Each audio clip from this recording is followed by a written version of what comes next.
Ship found abandoned, crew gone.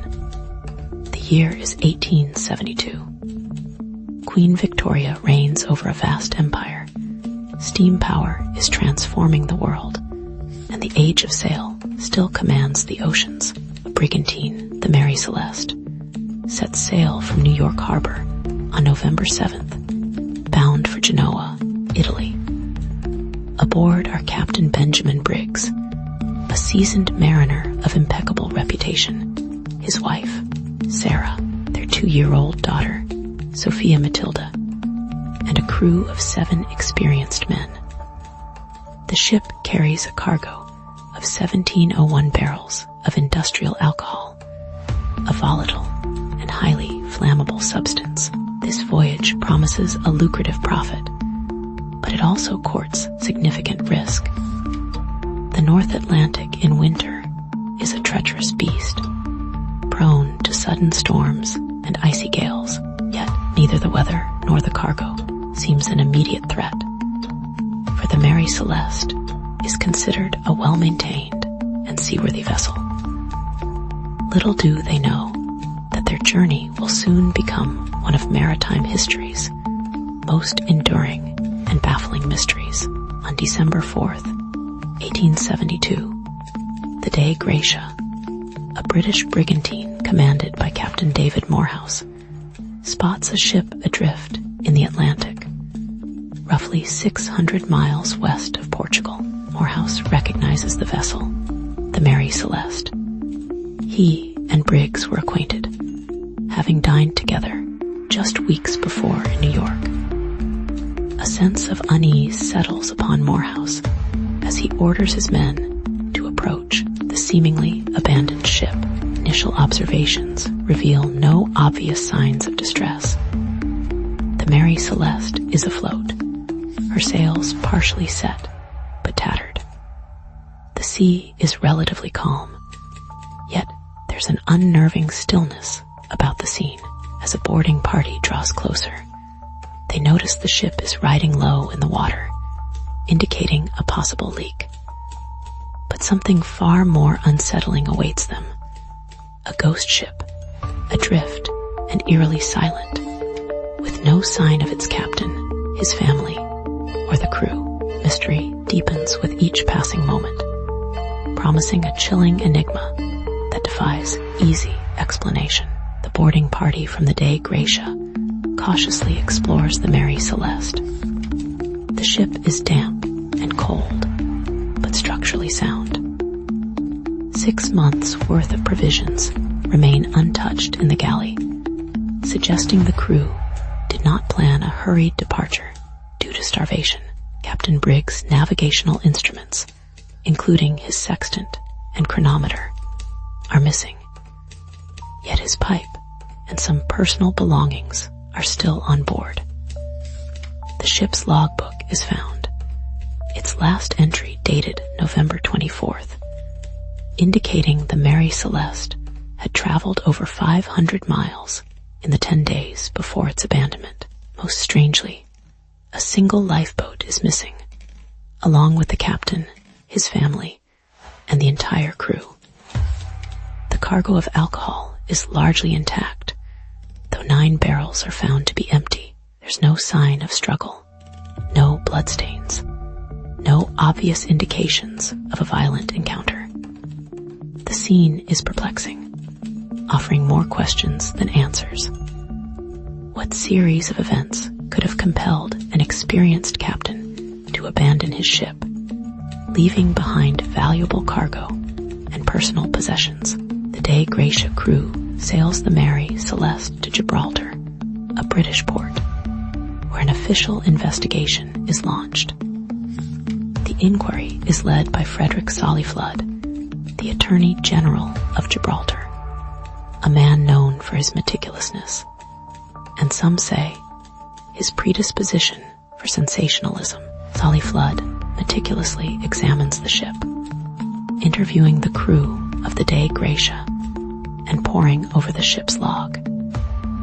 He quickly dismisses theories of piracy or mutiny, finding no evidence to support such claims. However, he becomes increasingly fixated on the missing navigational instruments and the empty alcohol barrels, suspecting foul play. Rumors begin to circulate in Gibraltar, fueled by Solly Flood's pronouncements and the inherent mystery of the case. Theories range from sea monster attacks to elaborate insurance fraud, each more fantastical than the last.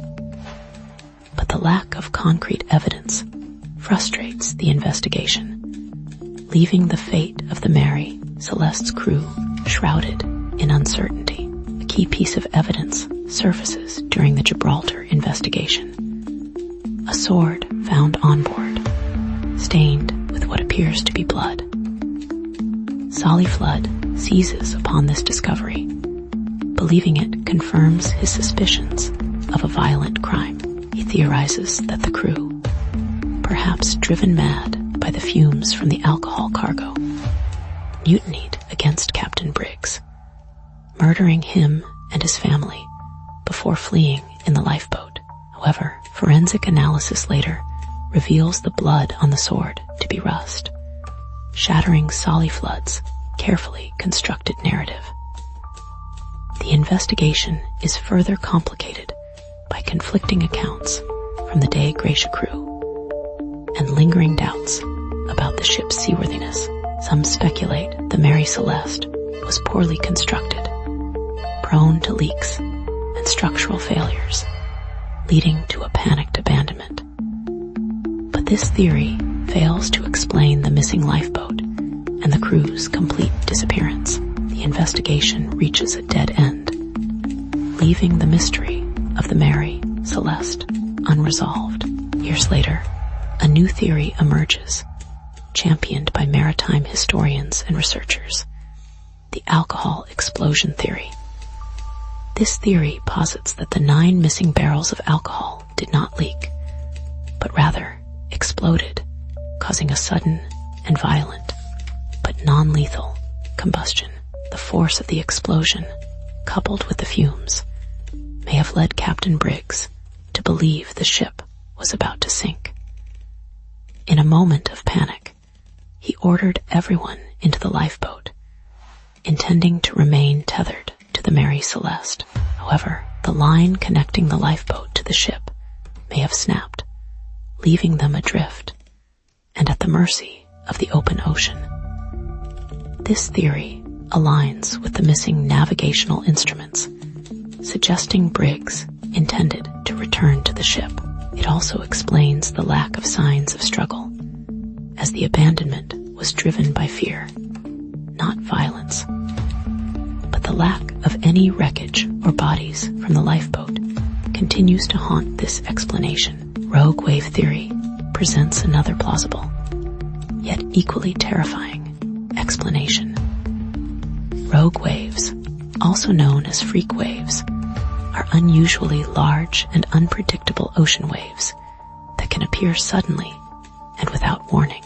Rogue wave could have struck the Mary Celeste, causing significant damage and washing away the lifeboat, along with its occupants. This scenario would explain the missing lifeboat and the lack of any distress signals, as the event would have been swift and catastrophic. The force of the wave could also explain the disarray on board and the partially set sails, as the crew would have been caught completely off guard.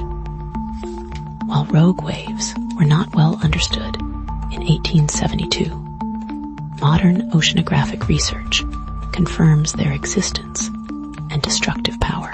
This theory offers a grim reminder of the ocean's unpredictable and unforgiving nature. Despite numerous theories and decades of speculation, the fate of the Mary Celeste's crew remains an enigma.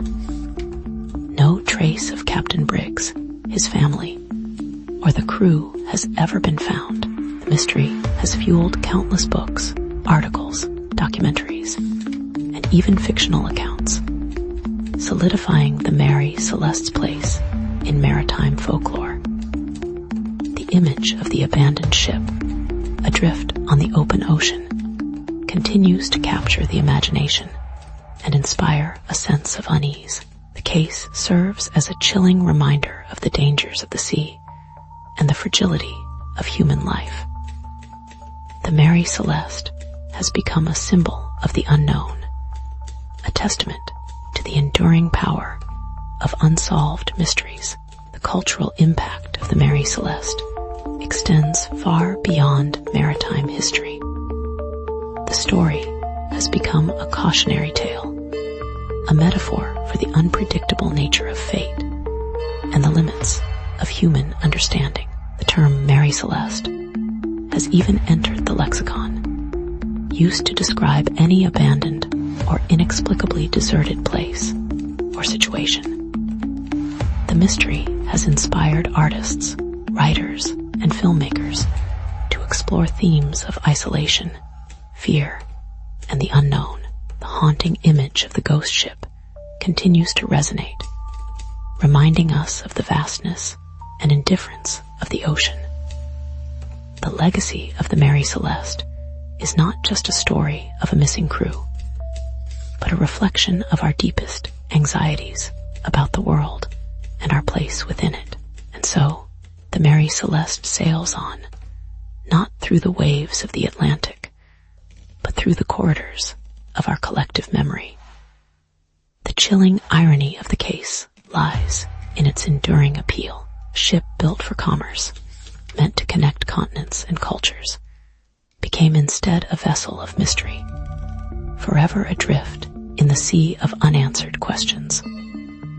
The fate of Captain Briggs and his crew remains a haunting void, a stark reminder that even in an age of increasing knowledge and technological advancement, some mysteries may never be solved. The Mary Celeste, a silent sentinel on the ocean, continues to whisper its secrets, forever beyond our grasp.